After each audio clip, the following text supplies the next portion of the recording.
Алдымен енді әрине мынау қаңтар оқиғасынан кейін неше түрлі әңгіме, неше түрлі фейктер шығып жатыр. Олардың бәрін мынау ішкі істер қызметкерлерін қаралау жөнінде айтқан сөздері көңілге қаяу келтіреді.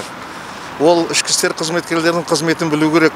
Осы қалада мысалы біздің осы полиция қызметкерлерінің арқасында біз кеш болсын, түн болсын емін-еркін жүреміз. Ол сол кісілердің еңбегінің арқасы деп айтуға тиіспіз алдымен. Қалалық ішкі істер департаментінің қоғамдық кеңесінің төрағасы болдым, депутат болып жүрген кезімде. Сол кезде осы ішкі істер департаментінің қаланың жұмысы туралы көптеген жиындарға қатыстық. Өзім жиналыс өткіздім. Мынау жеке құрамдағы офицерлердің, жеке құрамадағы сержант, басқа да қызметкерлердің тәртібі, олардың істеген жұмысы туралы көптеген ақпаратты білемін. Өзім де сондай жиналысты өткіздім. Айтайын дегенім, мынау көзқарас дұрыс болу керек. Алдымен сол кісілердің қызметін білу керек. Күн жоқ, түн жоқ, сенбі жоқ, жексенбі жоқ жұмыс істейді. Өйткені ол қызметтің өзін солай атқармасаң, қалада тәртіп болуы мүмкін емес.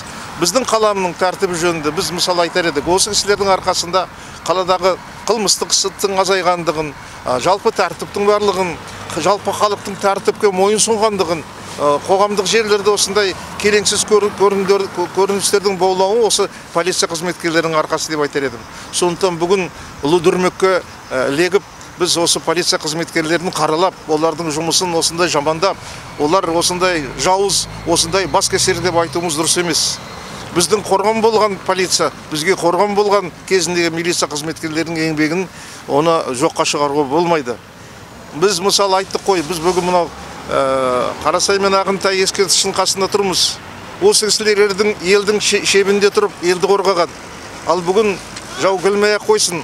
Қаланың ішіндегі тәртіпті сақтап тұрған осы полиция қызметкерлері, солардың еңбегінің арқасы. Солар қалқан, солар бүгін біздің бейбіт өмірімізді, бейбіт түнімізді, күлкімізбен ұйқымызды осылай қамқор етіп жүрген адамдар. Сондықтан полиция қызметкерлеріне деген көзқарас дұрыс болу керек.